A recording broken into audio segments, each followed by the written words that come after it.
Hey there, welcome back friends. In our last video we have added the property files into our package, right? i18n, and we have also added these links on our web page. Now for example, I click on any of these links, then the locale ID would be added on our web page itself, which is cool. Now friends, moving forward, we need to add in some formatting options in this page in order to enable internationalization on this website. Now again, in order to enable the internationalization, we will again make use of JSTL.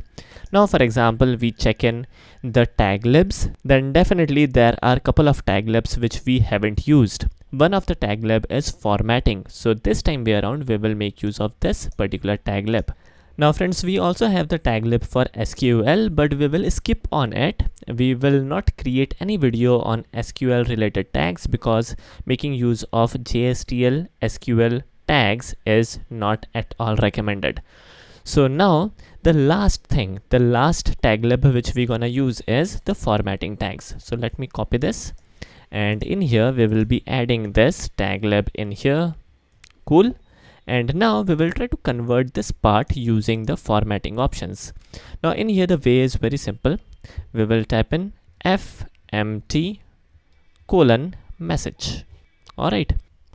Now moving forward, let us quickly check the attributes. So one of the attribute is key. Now friends, what is this key and what we will use in here? Let me show you the property file.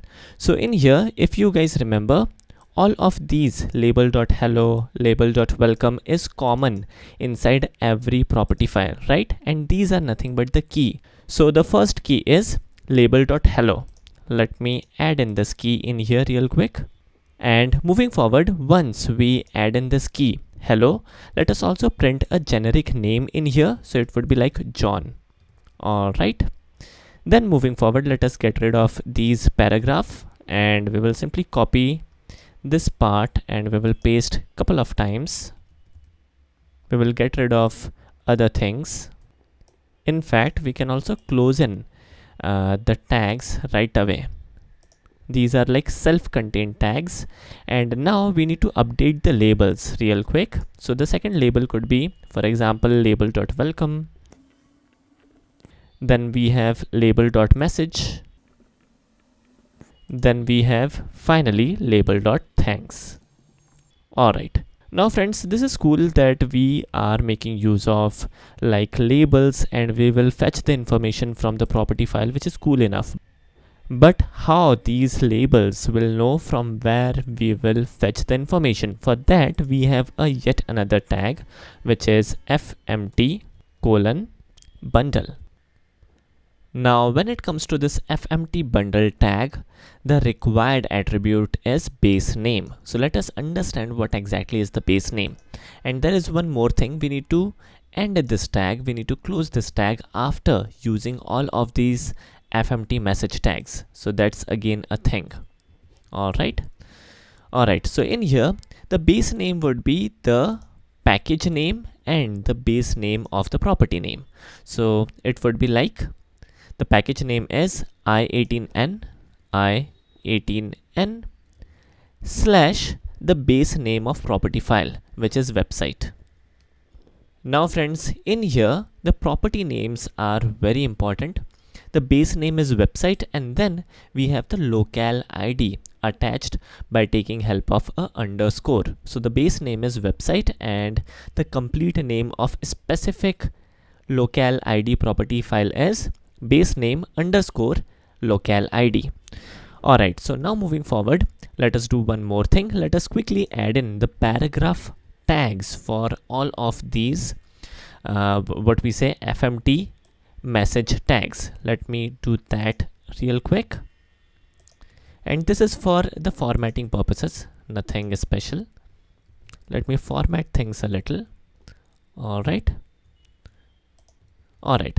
Now moving forward, we need to also set the locale. So in here, let me show you. Let me expand this as well. If we type in fmt : set locale, we have a tag and the value would be fetched directly from our URL. And how to read information from URL is something which we know, so we will definitely make use of that. So it would be like param dot locale. All right, and we will also try to print this information down the line in here. So we will type in locale colon and we will print the information. All right, so this looks good to me. And now finally let us try to print this information, and here is the output. Perfect. Now let me click on Argentina. The text has been changed. Now the information is printed using Russian language. If I click on India, then information is getting printed using Hindi. Perfect. Everything is working properly. And in fact, it would be good if I update these labels. So I will make it Russian. Let us also make it Hindi. And for Argentina, we will make it as Spanish, which is the language. All right, so this looks good. Let me refresh the page. All right, now friends, there is yet another thing. For example, one of the locale file, one of the property file is not available. For example, when we click on this English US, the locale is en_us, which is okay. But for example, the ID is en_UK. Again, the application will not crash and it will use the default locale file, which is website.property.